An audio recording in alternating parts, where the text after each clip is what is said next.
You probably heard that dysbacteriosis is a bad thing. Everyone knows what dysbacteriosis is?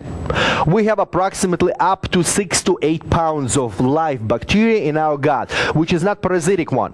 This bacteria is our symbiont. We feed it, it gives something back to us.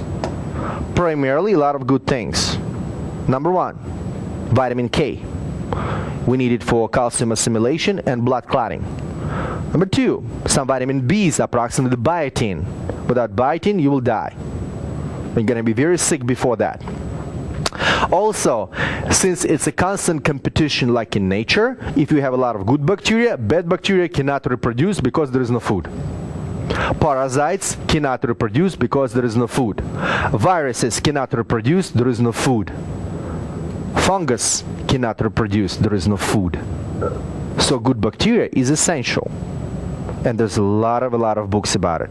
Lots of them. So if somebody had a dose of antibiotics, that usually messes them up really bad, especially kids who needs to be on probiotics immediately when they got first dose of antibiotics, even before that.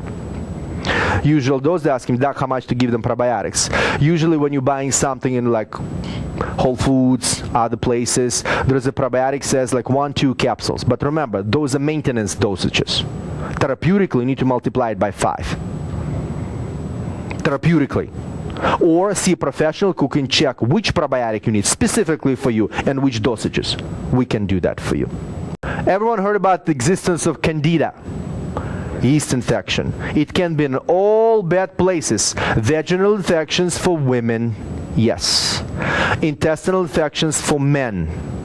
Candida linked to cancer because it's a toxic fungus. It eats primarily sugars, and its waste products are so toxic to our body that it can cause at least right now they're saying at least 5 kinds of cancer.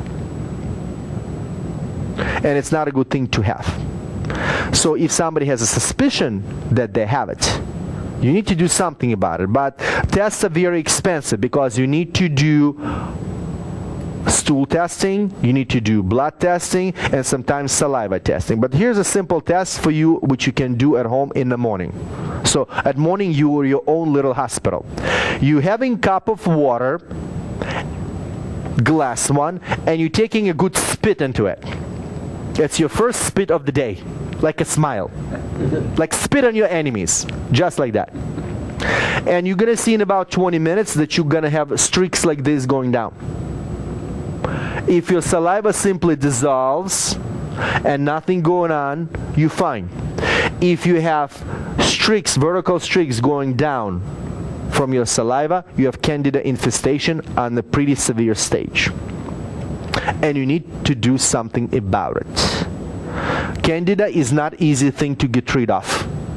It's actually hard. First of all, person cannot eat any sugars whatsoever. Anything what can become sugar easily outside of the fats and proteins for pretty significant period of time, and using a lot of products like vitamins, herbal stuff to kill it. And also we need to give person energy back and give probiotics back to actually get gut in good shape.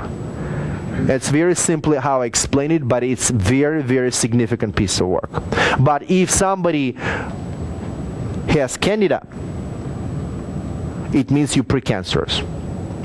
It's just waiting its time. Okay? And you probably heard that there's a doctor in Italy who said that all cancer is actually Candida. And he was killing it with sodium bicarbonate, baking soda, by injections and other means.